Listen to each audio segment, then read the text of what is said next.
Welcome to The Connection Code, a podcast where we explore the relationships that make your life and work just a little bit better. I'm Gina Anderson Cohen, and 13 years ago, I started a business that tricks people to make friends through fitness called A Sweat Life. And I'm also working on a social gathering and event space in New Buffalo, Michigan called Petite Acres. So I am very obsessed with friendship and gatherings. I'm Rachel Gilman-Rischel. I run a PR firm called 3PR, focused on healthy food brands. Love a good snack. And I also am fixated on connection and introductions and helping people come together. So every week we start with a big question. And Gina, do you want to kick off our big question this week?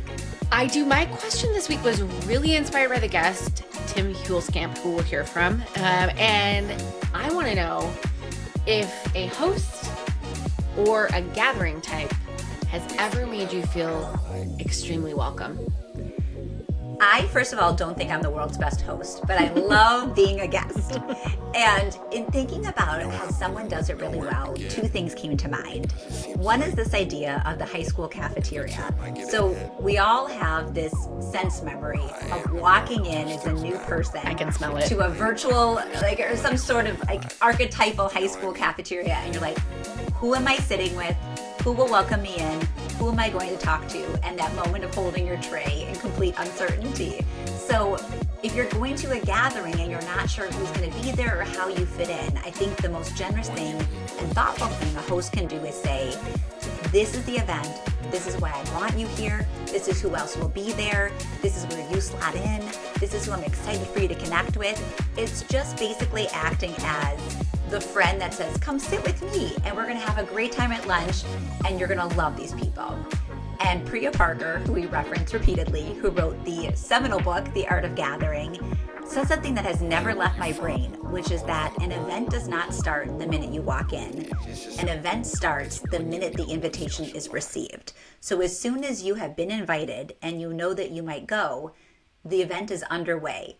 And that's an early opportunity to be really thoughtful and deliberate about making sure that the person who's been invited feels really good about what they're going to walk into. What do you think? Well, I agree with all of that. I think it's a really good point. There are some gatherings where we see people hide the guest list, like Tim's dinners, for example. He just sort of promises you everyone will be cool and you trust him. And we'll talk about that more in the episode. But I do think knowing who's going to be there makes you go I'm in good company. But I think there's this technique that actually, it comes from sorority recruitment that you see in some good hosts and also just folks who are fixated on making others feel welcome. My sorority, I was in Delta Gamma at the University of Wisconsin, called it the bump. I don't know if other sororities call it something else, and you might know what I'm talking about already, Rachel. But different term, but I think same concept. Okay. So it's essentially if Rachel and I were to be having a conversation and you, the listener, would walk into the conversation rather than Rachel and I just speaking and acting as if you were going to be fine to just jump into the conversation. One of us would say to you, hey, Lindsay, Rachel and I were just talking about the roller coasters we went to this summer. Natural chit chat. Obviously, we were talking about roller coasters. Have you ever been to a theme park? And then you would have a natural ramp into the conversation.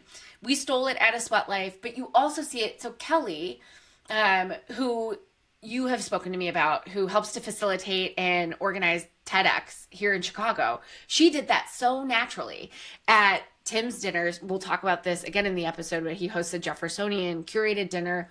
She walked up to me, said, I'm Kelly. She was speaking to someone named Quinn. This is Quinn. We were just talking about blah, blah, blah. I'm like, oh my God, you're a natural. You just brought me in. I think the bump is something anyone can do. I love that there's a term for it. And you're right. It is such a great way to be inclusive in conversation is to let the third person who comes up to a duo know what's being talked about and open a space for them to jump in. The bump. Brilliant. And I think you see good hosts do it too. Tim did it as well at his dinner. But then there's also, I think there's merit to making yourself as the host a little uncomfortable and look a little stupid, a la camp counselor, in order to make your guests feel more comfortable. And what I mean by that, it's also a Priya Parker, our patron saint, Priya Parker. It's also a Priya Parker concept. It's sort of owning the room and creating the flow, wherein you could feel very awkward saying, now is the time when we're doing introductions and you only have 45 seconds. Or now is the time when we're answering this question, and here are the rules of fun. So I think the host also can do a really good job in making a gathering feel sort of like you understand the rules of it so you can relax. I love the camp counselor analogy because I think the host does play a very specific role, and guests feel, and I'm going to use this term in a funny way, safer, knowing that somebody's at the helm. It is on you, the onus as the host, to make sure that people know what's going to transpire, to make sure they feel comfortable. And you're right, be like a little bit of the sacrificial lamb and maybe self-deprecating. Okay, intros, or everybody get a seat, or turn to the person on your right and say hi. And even if it feels like a little cringy as the host, you are doing a service for your guests by taking on that role, so the guests themselves don't feel like they have to overstep and lead a gathering. No structure is actually not helpful at all. I totally agree. And I also think there's this other reason why it's very important in adult gatherings to have a clear leader, and that's that adults need permission. Most adults, I should say, to make friends and connections. Not a Rachel. Yes, everybody needs the permission slip. Everybody needs that sort of moment where it's like, this is when we're making friends, and this is how you do it. Because of what we've talked about at length on this podcast, Rachel, that networking can feel very stiff and unwelcoming. So sort of saying like, we're not like that here, and here's what we're doing and how to make friends gives people a little more room. And you are excellent at this, having witnessed it at your retreat. But our guest, Tim Huelskamp, is such a connector. He's started hosting these really incredible dinner parties. He just moves through the world with an eye for how people can come together and support one another. I loved this conversation so much. So should we turn it over to Tim? Let's hear from him.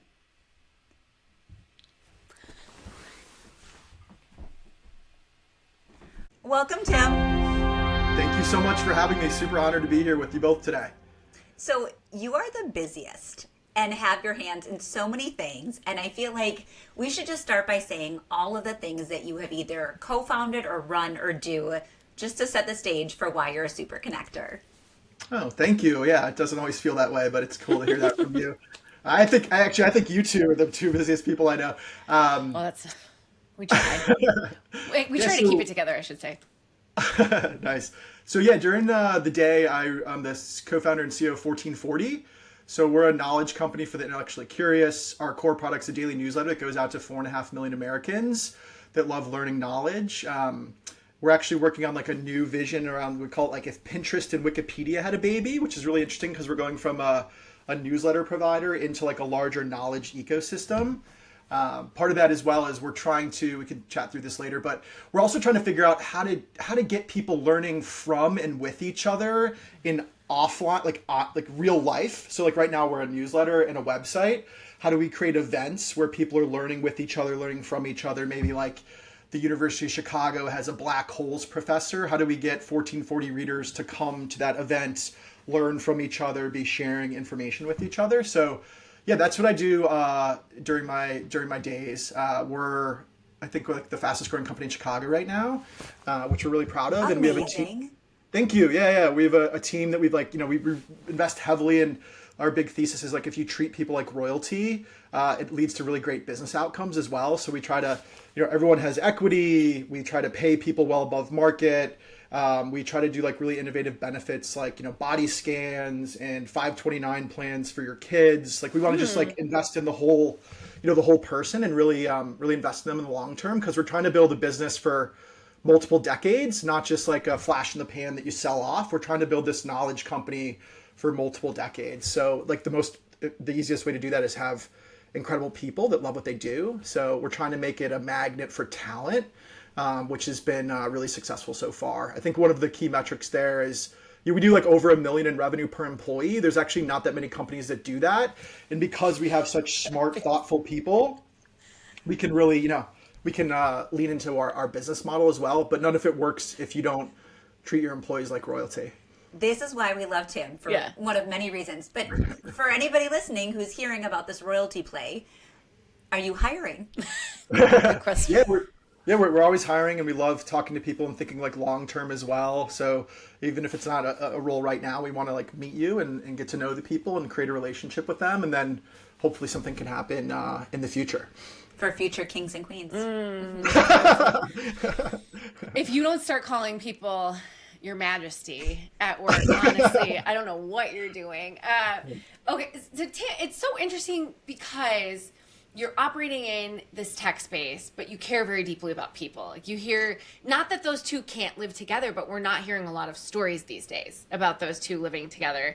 So I guess in that you care about people, in that you're really working to connect people together in real life, you're sort of seeing people crave this connection and you're responding to it both at work and in your personal life. Do you think there's a movement around it? How do you think that movement sort of going forward? How do you see that movement out there?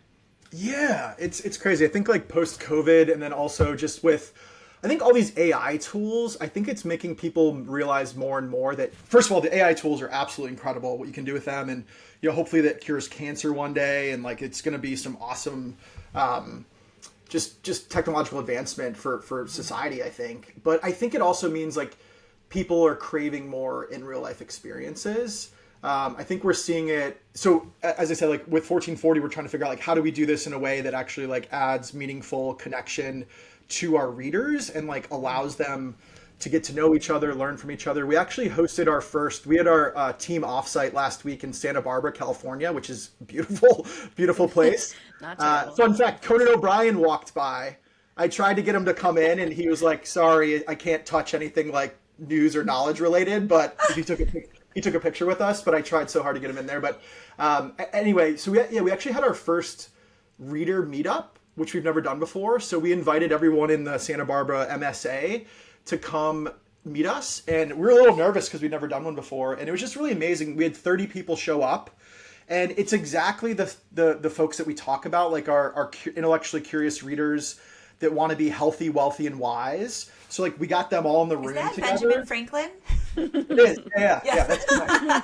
That's my line I borrowed from him that people seem to like. So it was just an amazing first experience, because what we did was, so as part of our new vision, we're trying to build these, like, as I said, kind of like if Wikipedia and Pinterest had a baby, these like topic pages around like going deep down rabbit holes on different topics: the gut microbiome, CRISPR, inflation, Burning Man, Santa Barbara. So we built a Santa Barbara page where we had our reader go down the rabbit hole and like find all these awesome tidbits about Santa Barbara. And then we actually went out to our audience and said, and this is where we're trying to go with 1440, went out to our audience and said like, hey, you guys love Santa Barbara, have lived here, help us curate all this knowledge and let's pull it together. And it's amazing because, there's so much knowledge stored in the human brain that's not on the internet, or is on the internet, but it's buried so deep that no one can find it. And it was amazing because all these little tidbits came out. Earth Day was invented in Santa Barbara, and like the hottest day of all time in America was 133 degrees in Santa Barbara in like 18 something or 1899 or something like that. So we had all these awesome, like the architecture of Santa Barbara and all this like really cool knowledge that if you were just, searching on Google or even on AI, like tell me about Santa Barbara, you would never find it. And that's our thesis, is basically there's all this incredible knowledge in people's heads. How do we get it out of their heads and get people talking to each other and connecting with each other to build this, like, we're calling it a knowledge collective. So it was like an amazing event where we had 30 people. We talked about our future vision. We actually talked through the Santa Barbara page, and we invited our readers to share some of their favorite knowledge. And then we all shared the knowledge together. And it was fascinating because there was someone that lived there for 50 years said, I never knew those 2 or 3 items about Santa Barbara. Thank you for teaching them to me. Really cool. So it feels like there's something in there, both like for our company. And then also I think we're seeing a lot of trends just generally with all these like meetup companies. I'm actually seeing a lot of some startups being built right now where like there's like the YPOs and there's chief for like female founders and female kind of power people. But like I'm even seeing more now like AI tools where it's like, we know that you want to connect with people locally in your city, and we're going to try to make that happen. I actually came across a really interesting one yesterday called Bordy AI, and it was so cool. So you go online and you go on WhatsApp and you text them, and then you send them your LinkedIn profile, and then it scrapes your LinkedIn profile. The AI actually calls you on the phone for 5 minutes, and you have a conversation like, tell me about yourself. Tell me about your vision. Did you send this to me yesterday? I did. Yeah. Yes. Yeah, it's really cool. You should check it out. It's very fascinating. So it like talks to you. Tell me like what your goals are. Tell me about your story. Tell me like the type of people you want to meet. And then it summarizes it. It takes it all back. And then like 2 or 3 minutes later, it comes in with like, there are people in the Bordy network that have opted into it, and it connects you with them. Wow. Yeah. This is Minority Report networking. Yes. Yeah. Yes. There was also, I think, I want to say a college senior, but I might be wrong. At Princeton, it was definitely Ivy League. I might be wrong about those first 2 facts, but I'm right about this. He created an AI digital twin that was helping folks connect in that same way, where it was sort of like your digital twin, your AI twin, would connect with others, and you'd sort of see what was in common and create a connection based on that and share networks. It's interesting how much action is happening here. Okay, Tim, I want to go a different direction for 1 second, because you endlessly fascinate me. I love your brain. And I think that curiosity and connection really live side by side. I don't think you can be a good connector if you're not a curious person, although you could be very curious and lack the connection gene, but you have both. So I want to know what kind of kid you were. I just am so curious. There we go again. But what were you like as a child, and how do you think that played into the person you became? Wow, what a question. I think from an early age, my parents taught me about...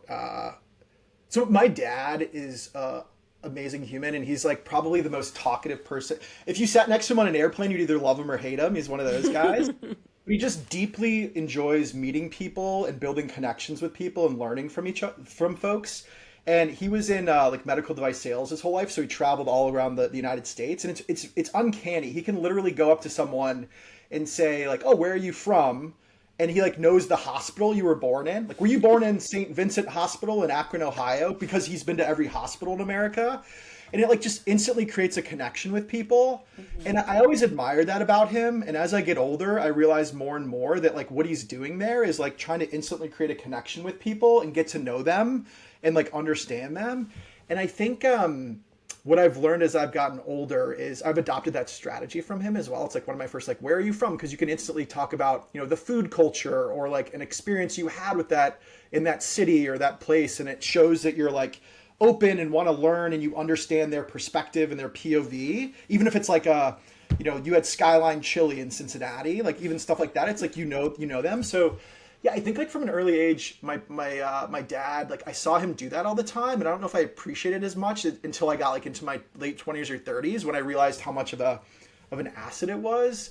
And then I also think like just we had a big thing in our family around, curiosity, being like a scholar athlete, so like work hard and like try your best and like constantly be learning. So my mom and my dad were both very wonderful to start, and then also just like always pushed us to like learn new things and explore things and turn the TV off and try to go like figure something out or learn a new perspective. And I think I just carried that with me through adulthood or tried to every day at least. Is it just me though, or have you ramped up your connection mindset? And Gina's going to bring in your dinner series that we both have been lucky enough to attend in a moment, but it feels to me like you have been really, really fixated in the best way possible on how to make connection more central in your life. And I've loved how we've bonded over this, but what sort of unlocked that or spurred it for you where you felt like, I really want to be incredibly diligent and myopic about making connection part of my professional and personal worlds? Yeah, I think in hindsight, if I could do it over again, I probably would have started a little bit earlier because I think, we were so focused on building 1440 this is year 7 of the business.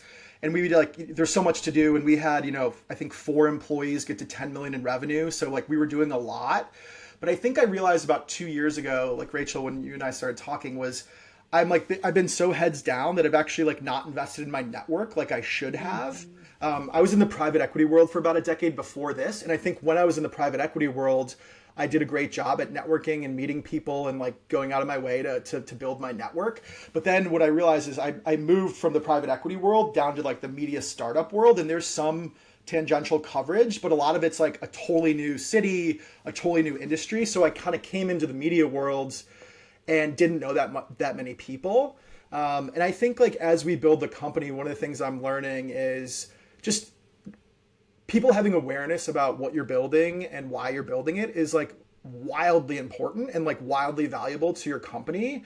And I realized about 2 years ago that we were so heads down on building the company successfully. And like, we've had some really cool accolades now, but we would go into rooms. So we might go into like Bank of America to pitch our newsletter as one of their advertising solutions. And no one knew who I was, or no one knew who 1440 was. And so I think both like on the personal side, I've always had a lot of friends. I love learning from people. I love the connections you make, and like the serendipity of not knowing like what you're going to learn from that person or how it's going to help you in the future or how you can help them as well. But I think I started realizing on the professional side, I need to step my game up, because these connections you make can be worth like, it's not all about that, but they can be worth like millions of dollars to your like the enterprise value of your company if you're connecting with the right people and learning from them and adding value in their lives. So I think kind of a blend of I was always doing it personally, but then when I shifted from private equity to media, I realized I almost had like restart it, and that was the Kickstarter for me. It's interesting because hearing you talk about pitching, when you are pitching either for an investment or a sale, you have to sort of, depending on the situation, you have to sort of convince the room of the problem, you have to convince the room of the solution, and you have to convince the room that you are the person to sort of bring the problem to the solution. So if you're able to come into the room having already convinced them that you're a cool person, having already had a network and had people vouching for you, the only thing you have to sell is the problem and the solution. And so that is such a case for building a network. Obviously, it's a little transactional, but I think you're doing a lot of networking that's not transactional too. Because having gone to your dinner, and Rachel was at one too, I looked around a table of, I think, 16-ish people that you curated, and not everyone in that room could serve a business purpose to you. I think what I found of them is that they all were pretty interesting to you, and you found them interesting. So can you, one, is that true? And two, like, talk us through sort of these dinners you're hosting and how they came to be. Yeah, absolutely. So to your point, Gina, one of the things I realized about like our city in Chicago here is I think this happens in lots of cities, but people are they know their industry pretty well. So like all the VCs know each other, all the tech people know each other, all the PR people know each other, but it doesn't seem like we're connecting across industries. There's like not a connective tissue. So yeah, I noticed that more and more when I was talking to my friends that are like really fascinating people that are building awesome stuff. And then to your point, like everyone I invite to the dinners, I like deeply admire on a personal level. And like we have like a strict like no a-hole rule. Like I don't want there's like some pretty important people I'm sure in Chicago, but they're like not good people. I don't want them there because it ruins the whole spirit of the dinner. And like the reason I do it is just because I want to create those connections across industries. So I meet someone in PR, a comedian, the TED Talks person, a crypto fund manager, one of the best lawyers in the city. And like you talk to them and there's 16 people in the room, and most of them might know one or two people, but they've never even met the other folks in the room. And I just think that like, I'm not sure how I'll get it back, but what I've learned over the years is if you help other people and you genuinely mean it and you're genuinely trying to help them, you'll get it back like very big at some point.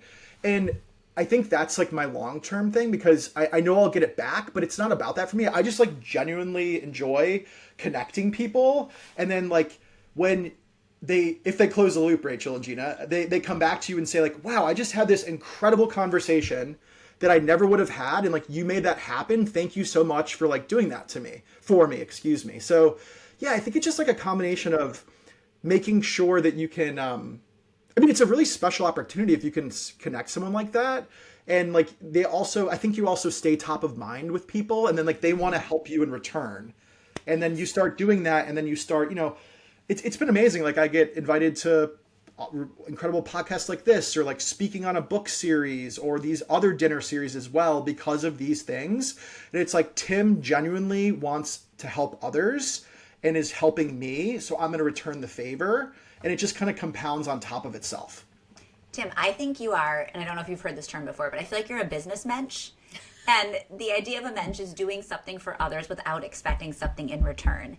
And I know in business it might seem counterintuitive, because oftentimes we're coached to do things for tangible and real benefit.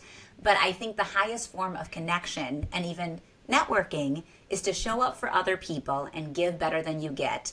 And yet what I found over and over again, especially in the past few years, is the more I extend myself in service to other people without expecting anything in return, the more I have actually gotten. And the legacy of being a connector and the benefit of being viewed as somebody who's a generous connector has actually been so surprising and wonderful. But let's talk about closing the loop, because I don't know that anybody has latched on to this more than you. For context, this is a thing that dates back to my dad. So he spent his career as a recruiter. And I think the way that your dad influenced me, my dad really influenced my own upbringing. I really liked how a job would be open, a candidate would need a job, and he would be the bridge to put two people together for an opportunity. And I thought that was really noble. And I know recruiting is hard, but I just love this idea of being a valuable bridge between people. And so he always reminded me as I was growing up to close the loop. So if somebody helps you, if somebody extends themselves in service to you, you owe it to them to tell them the outcome. Thank you so much for that piece of advice. Thank you so much for that referral. Thank you so much for looking at my resume. Here's the outcome. And that's the joy of helping someone, is to find out a really juicy, wonderful, affirming outcome. I told you about Close the Loop. You have not just like run, but like sprinted with it. So I want to hear about your Close the Loop experiences, why it resonated with you, if you've had any really great ones since. Yeah, it really has resonated with me. I feel, and you know what, I didn't really appreciate until recently, until you like put on my radar, how few people close the loop with me. But when you get one, it's just so wonderful. Like one of my last connection was the buddy named Sam, who runs One Design in Chicago. He's an awesome dude, like knows tons of people. His brother started this really incredible wrestling focused organization in Chicago that gets at-risk youth off the streets and into the wrestling mats. And I was looking, my new thing I do on Saturdays is I actually try to go through someone I've just met, and I think to them, okay, I have to know 3 or 4 people that would be really meaningful to her. Who can I connect her with? So then I like look through the list and I ask them if they're cool with it. I'm like, hey, Estelle, there's 5 people I think you would really enjoy meeting. Here's their LinkedIn profiles. No pressure, but I think you would really enjoy that. Can I introduce you to? So, and then like, assuming she says yes, then I double opt in with the other person. And like, yeah, just more connection happens that way.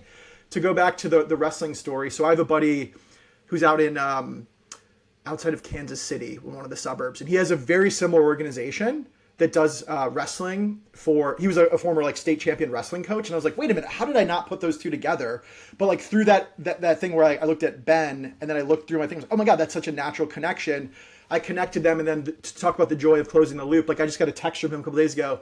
My guy, thanks for the intro to Ben. He is a real one. We were on Zoom for over an hour and a half today.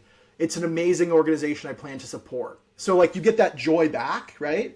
But it is amazing, Rachel, how few people, even in the dinner series, I've heard from people that, because afterwards we'll put everyone opts in, we put everyone's LinkedIn and emails.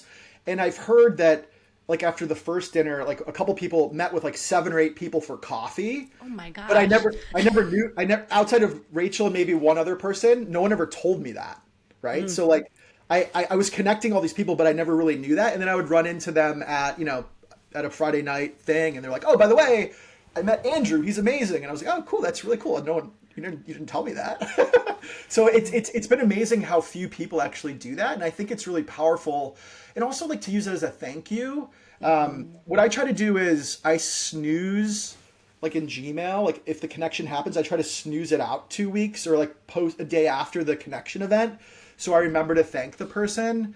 As another quick example, like there's a guy named Matt Moog in Chicago who's like super connected, has built and sold a bunch of companies. And he created like this founder pizza party where like 10 founders came to it. I met an awesome guy named Mike Shannon. Gina, you met him recently. Yeah. And like, so then Mike had me on his podcast and then at his book launch event. And I was like, holy cow, if Matt didn't make that connection, I wouldn't have any of this possible. So I always want to make sure like you go back and it's like, hey, Matt, like, thank you so much.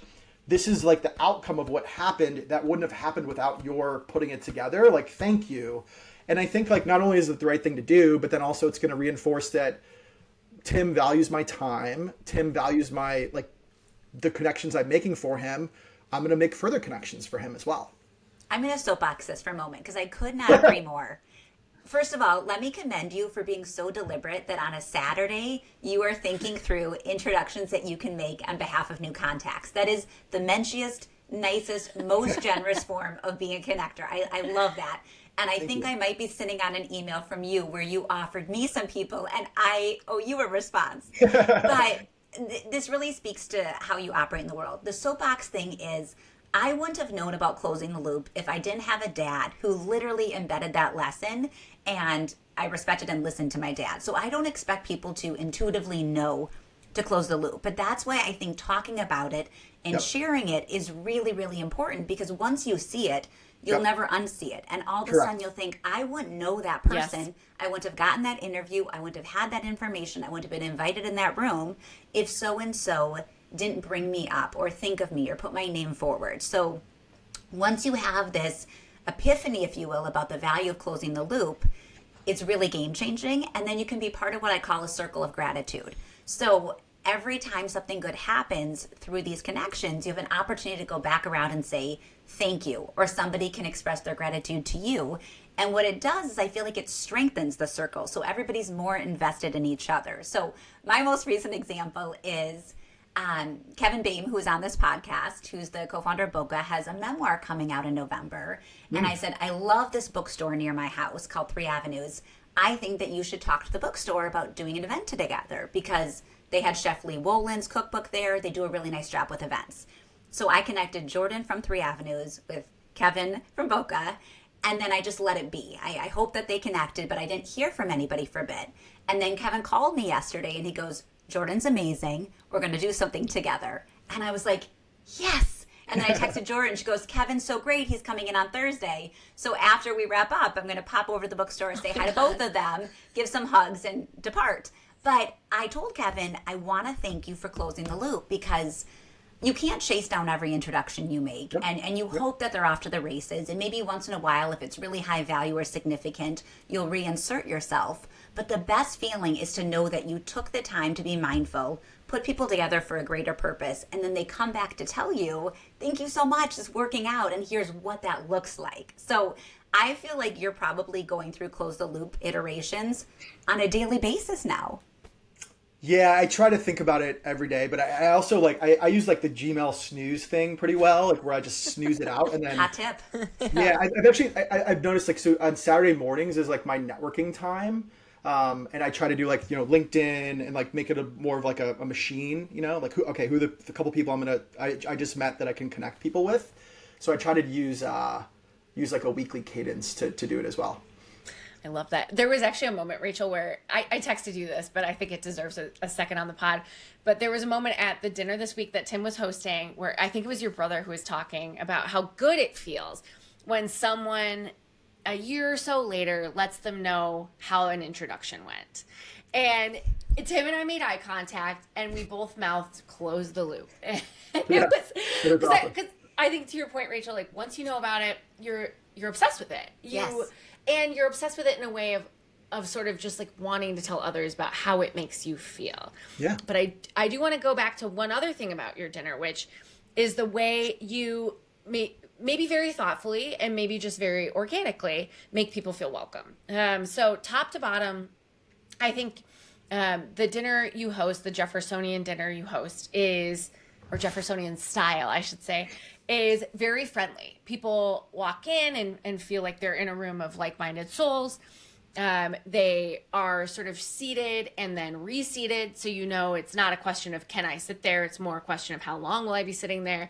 And then at the end of the event, there's sort of a meaningful end, where you close the event with, a preset sort of question, a get and a give, a give and a get. And then you create that sort of next step, which leads to connection. So talk us through like how you came to that format and if it just came to you. Yeah. So I think we're still iterating on it to see like what the optimal solution is. And like Gina, you had some awesome feedback for our next one. But yeah, I just to be clear, the feedback was it was amazing. Okay, keep going. Thank you. Yeah, I think I would go to these networking events with 50 to 100 people. I know there's people in the room that I would love to talk to, and I don't know who they are. And you get stuck with, with all due respect, some old guy that is like rambling about whatever. And you're like, why am I talking to this person? It doesn't make any sense. I just went there, and you just leave like frustrated. I would actually a lot of times leave those early because it's like, why am I here? I can't navigate this thing. So I think there's like two things that we're trying to lean into. One is everyone in the room is an exceptional human being and is a good person, and you'll enjoy meeting them on a friendly level. And then second, like they're building really cool stuff across different industries, and like we want you to be like knowing each other, because also I think like most of the people in that room are kind of in their like 35 to 45. I think those are going to be a lot of the future leaders of our city as well, and I want that connective tissue. So that's what I try to accomplish, is how do we basically make it so you go in the room, you don't know who's going to be there, but like really quickly you're like, oh wow, she works at Studio Gang, one of the best architecture firms in the world. And she is this baller lawyer, and she is TED Talks, and like just having these like instant connections. I think like there's a lot of magic when you go around the room and understand who's in it right away. And then I also want to leave time, and this is what I'm still trying to optimize, but I've been to some dinners where they ask all Jeffersonian style questions. So they do intros, then they'll say like, what's your most vulnerable moment? I was at one where it's like, if you were the mayor of the city of Chicago, how would you fix the city? Oof. And they're wonderful conversations, but I feel like they're almost like too personal and too vulnerable. And like, it's like, I just met this guy and he's telling me about his kid's like, tragedy story. It's like, I just kind of want to get to know people first. So I think I'm trying to balance, how do you make wonderful connections and meet 15 or so really interesting people, get time to actually talk to them one-on-one. So one of the things we do is we switch seats a few times throughout the dinner, so you can like talk to the 3 or 4 people next to you and like join in conversations. And then, yeah, the third part, as you mentioned, Gina, is just like the give and the get. I think the really special thing there is like when people are vulnerable and they say like, I'm a law firm partner and I'm looking for like more leads. Can you help me with that? I think at one of our dinners, like actually like a deal happened because of it. Rachel had a really cool story where I believe her daughter is infatuated with astronauts, mm-hmm. and she was very vulnerable about that. Like, my daughter loves astronauts, and then one of Faison at our dinner was like, my good friend is the first female astronaut at SpaceX, or something like that, and that got connected. So I think it's like when you're vulnerable, and like share, this is how I can help others, and this is how I can be helped. It like just you put that out in the world, and like good things come back from it. So I think like that was very long-winded, but we're trying to balance meeting amazing people. That's the most important part.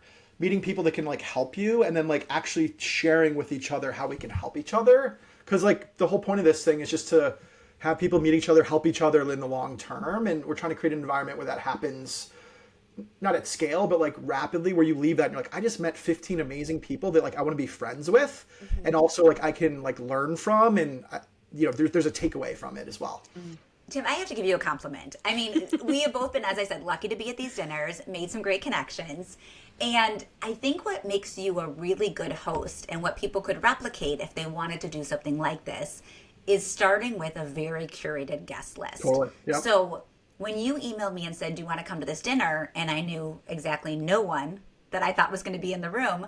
I was like, I'm going to say yes because I trust that Tim would only invite good, smart, kind people where I can walk in by myself and sit down and have a 3-hour evening and feel comfortable. So I think step one is just trusting that the person who's putting it together has done the legwork to assess who should be there and the vibe they're going to curate and the caliber of people who will be sitting around that table.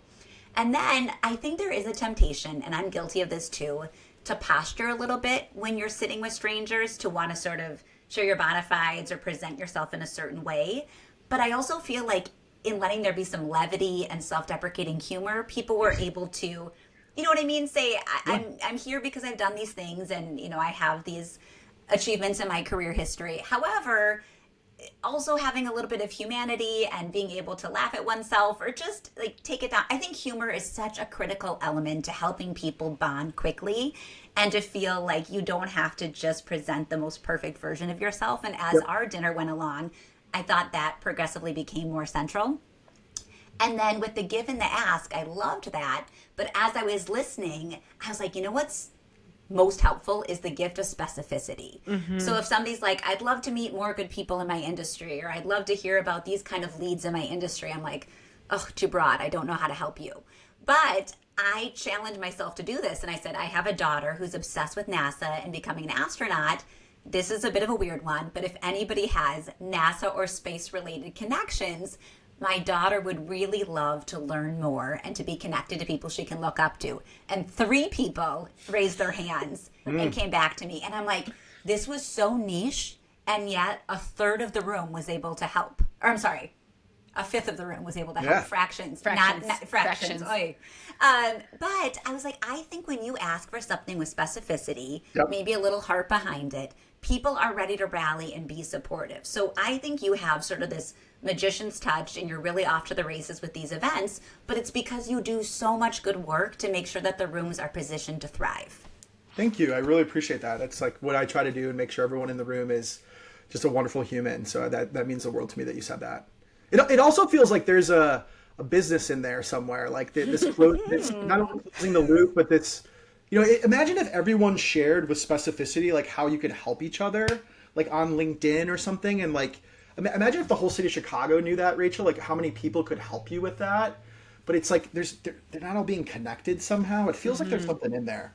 I know. And then you also feel like, there's a bit of discomfort in asking, right? To say, I'd like this thing, I need this thing, can somebody help me? So creating an environment where it's not only safe to share that, but encouraged. Yep.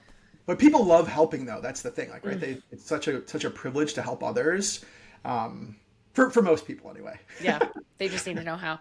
Okay. I'm going to ask one more question before a connection conversation. Unless you have a million more. I feel like we both have a million more. No, you do that and then we'll do our connection conversation.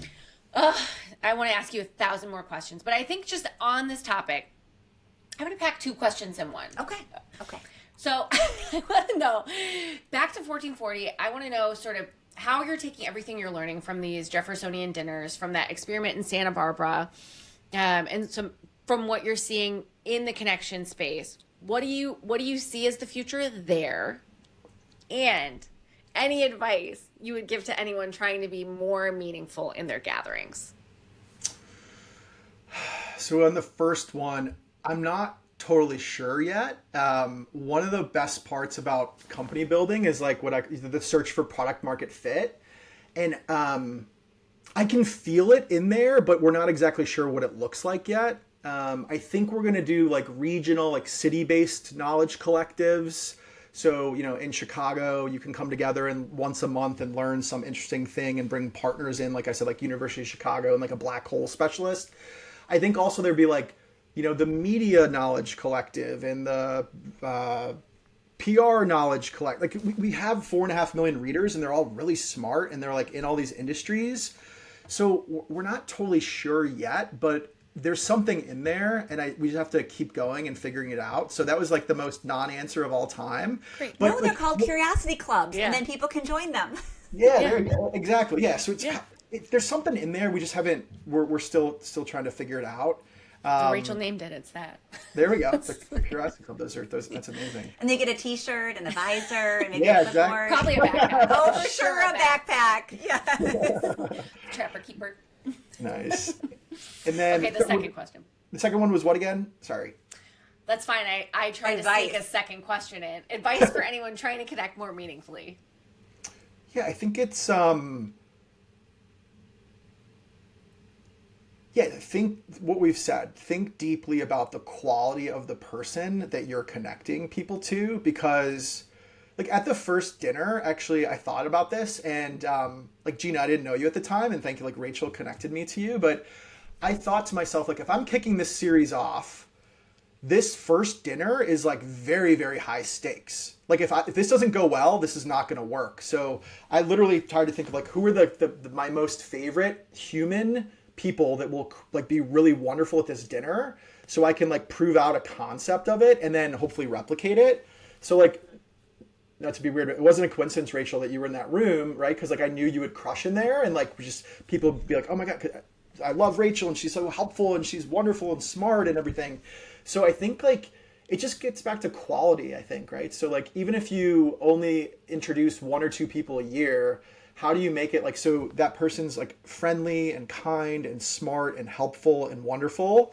And because it's basically like that person's your reputation. Like as Rachel said earlier, she came there because she trusted me to bring together other people like us. But yeah, I think it just invest in quality over quantity. It would be like my key takeaway there. I love that. Yes. Are you ready for our connection conversation? Please, yes. I feel like Tim's really going to crush this because it's almost geared towards your ethos as a person. All right. Oh, you want me to do it? I'll do it. I'll do it. Yeah, go for it. Tim, tell us the last connection you made. Yeah, so I just looked at this. So Rachel taught me this, but I now have a system where I actually put like intro dash and then the two people's names. Yep. So I can quickly go back and see how many people I've introed. It was the two wrestling buddies that I mentioned. So that was one where it just happened a couple days ago where they really hit it off. But again, it was through my Saturday sifting of like, okay, Ben's amazing. Who will he like? And it's, oh, how did I not put that together? I'm actually trying to figure out like how AI can help there, right? If you have contacts, is there some way that it can like help me be like, oh, why don't you connect these two or three people? It feels like a really nice place that AI might be helpful as well. But I want to make sure it doesn't take away like the human side of it as well, because, you know, just matching LinkedIn profiles doesn't always do it. But yeah, it was the two, Ben and Damon, the two wrestling aficionados. I love the specificity of that one. And you're right, even if AI could help you with the data piece, you're acting as a matchmaker. And to be a great matchmaker is to take into account someone's humanity, not just their bio. Absolutely, exactly. It's a little chemistry too. Okay, so Rachel asked you about your younger self. And I'm curious if you have a piece of connection advice that you would give to your younger self that you've learned through all of these connections you've made. Yeah, I would have started earlier. Because it's like anything in life, just like with 1440, right? Like it took us multiple years to get to a couple 100,000 subscribers, and then the business starts compounding on top of it, right? So it's like compounding interest is the eighth wonder of the world. It's the same thing here. I wish I would have started a little bit sooner. And even like, you know, so, you know, we do these, the dinners at, it's like a James Beard award winning restaurant. There's a cool environment to them. But one of my favorite comments I heard from someone at an earlier dinner was like, that would have been cool to do at like a burger place with fries. Like the dinner was great, but like the people are what makes those dinners wonderful. So even if you don't have like a budget for it or you can't invest in them, like I think if you bring great people together, like over, you know, hamburgers or vegan burgers or whatever you prefer. I think I would have started a little bit sooner, just because then like what would it look like now, right? But you know, I think a year from now it'll be even more powerful. All right, last one. Who's your dream connection? Someone you haven't connected with yet that you would just love to meet for any reason. Oprah. I have a couple reasons here. So Oprah is one of my 3 favorite entrepreneurs. She doesn't get enough credit for how incredible of an entrepreneur she is. Okay. She I study her a ton, and I deeply, deeply admire her ability to know her audience and connect with them deeply and build them incredible products. She is literally one of the best entrepreneurs of all time and does not get enough credit for it. Her Harpo's worth tens of billions of dollars, and people don't really talk about it. So that's the first reason. The second reason is she's just an absolute joy to be around, and uplifts humanity, and is a wonderful, wonderful person. And to be in the room or just even meet her and feel that energy she has, and look up to something like that, and would just be incredible. And then the third one's a little selfish, but we started a fund in Chicago called Fifth Star a few years ago. And basically what it is there's this, when you're building a company, there's this round called the Friends and Family round, which basically is before angel investors and before fancy venture capital, you need $10,000, $15,000 to get the business off the ground. And not everyone has access to a rich uncle that can give them that $10,000. So we started an organization a couple years ago called Fifth Star, which provides the Friends and Family round to underrepresented founders here in Chicago. We've funded about 30 founders, and it's amazing, their success. And these founders have done all the work. They've put all their heart and soul into this product, and they just need that little bit of money to get the thing off the ground. And they don't have access to it because of their family wealth situation, which isn't their fault. And America is all about the land of opportunity, and not everyone has that opportunity. And so many entrepreneurs are actually boxed out of the entrepreneurial journey because of that Friends and Family round. So we're trying to solve that. So selfishly, I think if she heard our story, which we haven't got out as much as we should, I think she would love to hear our story. So that's another reason why I would love to talk to her. But really, it's just she's such an amazing human, and she is such a great entrepreneur and doesn't get enough credit for it. Tim, as if I could adore you more. I mean, I was hoping we'd get Fifth Star in here, but we've covered so much ground. I think what you are doing is, and I don't say this lately, it's life-changing for people. I mean, I think introductions can change lives, but also funding at a really critical juncture that you're right, not everybody has access to that initial capital is also life-changing. And I just really applaud you. And we're not quite to Oprah yet, but we're working on Gayle King. And so if we can ever help, we certainly will. Nice. I no doubt you will. So I appreciate that very much. We're 1 degree from Oprah for you. Tim, tell the listener where they can find you, 1440, Fifth Star, anything else you want to plug. Yeah, so would love for folks to sign up for 1440 if you aren't already. It's a great product. People love it. We have the highest open rate in the space. Join 1440.com. And then, yeah, I would love for you to follow along my journey on LinkedIn. I'm trying to share what I'm learning as a first-time CEO with folks and treating people like royalty and some of the strategies that have been successful for us. Still learning a ton and have a long way to go, but it's been fun sharing some of that knowledge and learning from others and being connected to others from that. So yeah, would love for you to follow me on LinkedIn as well. Actually, can I say one more thing? Can I say one more thing? That was pretty selfish. There's a ton of people. Selfish. There's a ton of people that have helped me over the years when I was young and took me under their wing and taught me things that they shouldn't have taught me because they wanted to help. And I just always want to make sure my email is tim@join1440.com. And if there's any early stage founders or people that want to organize dinners or you need any help, just let me know and I'd love to help. Just email me, and however I can be helpful, I would love to do that. Per our conversations, I'll get it back some other way. I just want if people have a question or I can serve them in any way, please shoot me an email. It's tim@join1440.com. Be specific. Yes, exactly. Yes. Specificity. Tim, you are the absolute epitome of a bridge versus a gate. And I think that your generosity to other people who are coming up will absolutely have a tenfold impact. I think you're right. We all sit where we sit today because people were unreasonably helpful and extended themselves because they felt some kinship with us or they wanted to be generous or they were paying it forward or whatever it is. And as we sit at this life stage, I think it's so important to make room to give back and to give back proactively. But I think I can speak for both of us. We are so honored to be connected with you, so proud to know you, and just appreciate you so much. Thank you. Right back at you. I've learned a ton from you too, and I continue to, and I'm very grateful to to know you both and learn from you and spend the time with you both today. Thank you, Tim. Thank you. Thank you so much. Appreciate the opportunity. What a mensch, Rachel. You said it yourself. He's such a mensch in business. Tim's a really special person, and I love that we got to pick his brain and hear all of his wisdom. And I hope people do email him with their questions and get some time with him, because I think he's somebody to know and to really benefit from. I can't believe I'm using his Gmail on a day-to-day basis. I also am using his Gmail. I'm like, what do you mean your 1440 email? So point is, Tim is very receptive to being communicated with. Should we do our show and tell, Rachel? Yes. You want to go first? I had a show and tell all set for today, and then something so fascinating happened last night that I had to switch gears. Okay. I was doing this little work project in Lincoln Park last night, and I was waiting for my Uber at the corner of Willow and Dayton. And it was like an 8-minute Uber wait. So I had some time to kill. And as I'm standing there, there are two women. I couldn't tell how old they were. They could have been in their 20s, early 30s.